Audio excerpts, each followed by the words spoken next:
वृंदावन बिहारी लाल की जय जय जय श्री राधे।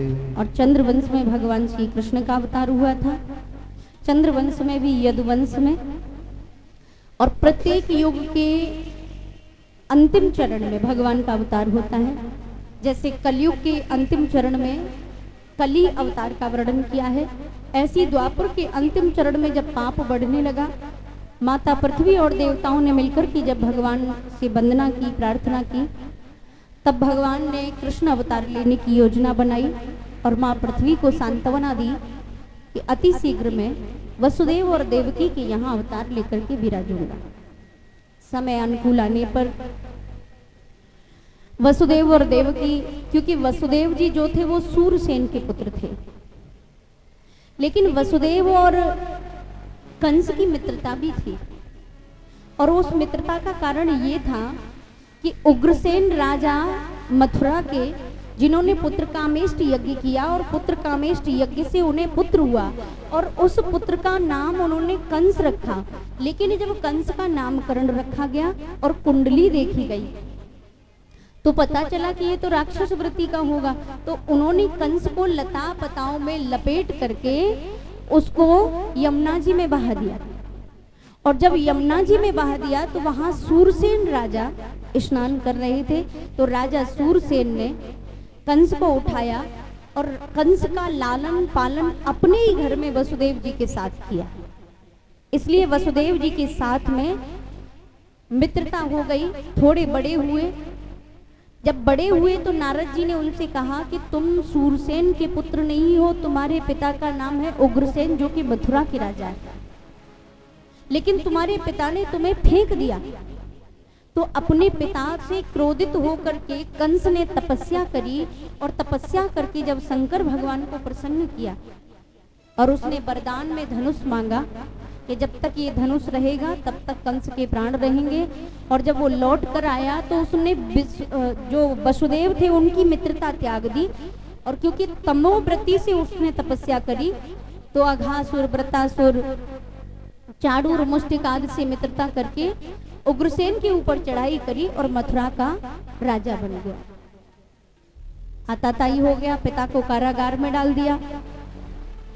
पहले से ही उसके चाचा की पुत्री वसुदेव जी को ब्याही थी, इसलिए उसने मन में विचार किया कि जो ये 7वें नंबर की देवक नाम के चाचा की पुत्री है देवकी, क्योंकि पहले से मेरी 6 बहनें ब्याही गई हैं और 8 पत्नी थी वसुदेव जी को।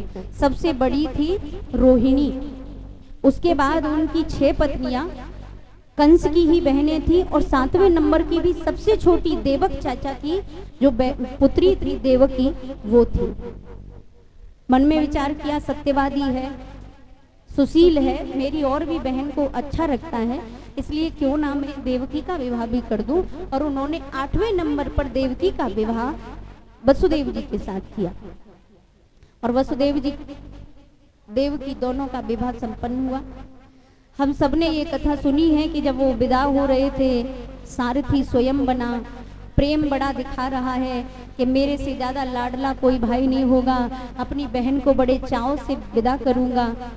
लेकिन ये कलयुग के भाइयों का दृश्य है कि जब तक बहन घर में रहती है, उसको भोजन पानी बना के देती रहती है, वो बड़ा लाड़ दिखाएगा, तेरी बढ़िया घर में शादी करेंगे। और जो उसे पता लग जाए कि मेरी बहन तो मेरी बराबर की जमीन पर हिस्सेदार बन करके बैठी है, वो तो केस डालने वाली है, आधी जमीन का हिस्सा ले लेगी, तो वही भाई शत्रु बन जाता है। लेकिन जिन रिश्तों में स्वार्थ हो वहां प्रेम नहीं हो सकता, और जिन रिश्तों में स्वार्थ नहीं होगा वहां प्रेम होगा। कंस को अभी तक पता नहीं, लेकर जा रहा है, आकाशवाणी हुई, और आकाशवाणी हुई तो आकाशवाणी ने कहा कि जिससे अधिक प्रेम है उसी का 8वां गर्भ तुम्हारी मृत्यु का कारण बनेगा।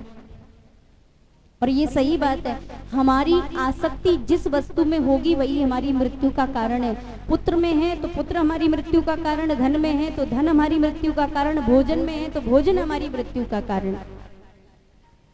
और उस मृत्यु से बचने के लिए उसने वसुदेव के सामने ही देवकी को जब दंड देना चाहा, तो वसुदेव जी ने देवकी की सुरक्षा की और ये वचन दिया कि मैं 8 संतान तुम्हें दूंगा।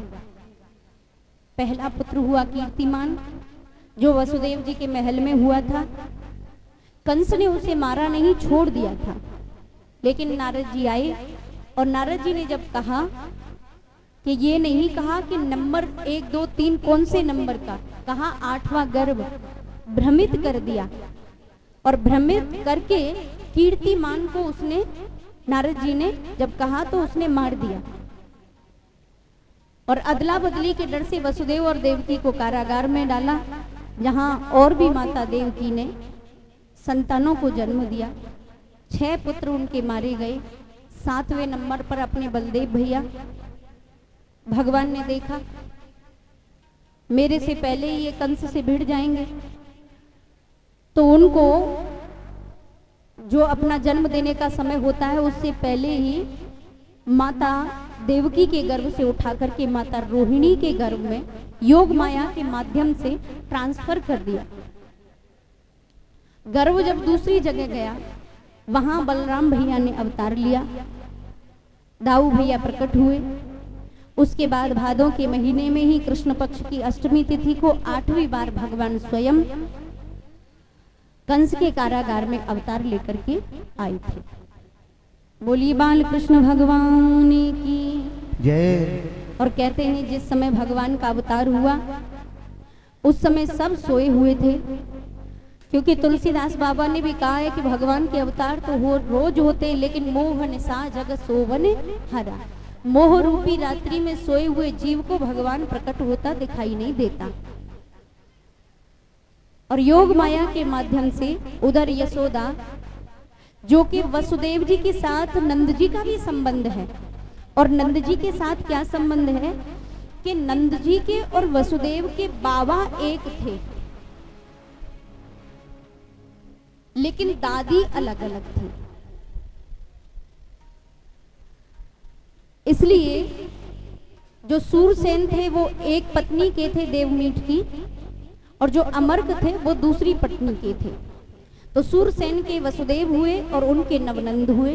9 नंद हैं, नंद एक नहीं है। गोकुल में निवास करते थे। बड़े नंद की पत्नी का नाम यशोदा है। योग माया के प्रताप से वो भी गर्भवती हुई और उन्होंने एक कन्या को जन्म हुआ। इधर भगवान ने जब कहा तो भगवान को लेकर के वसुदेव जी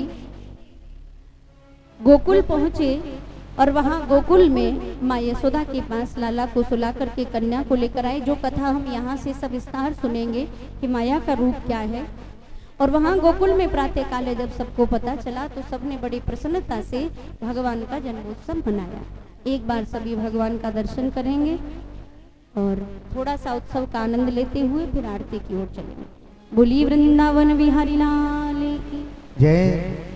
स्वागतम कृष्णा सुस्वागतम कृष्णा स्वागतम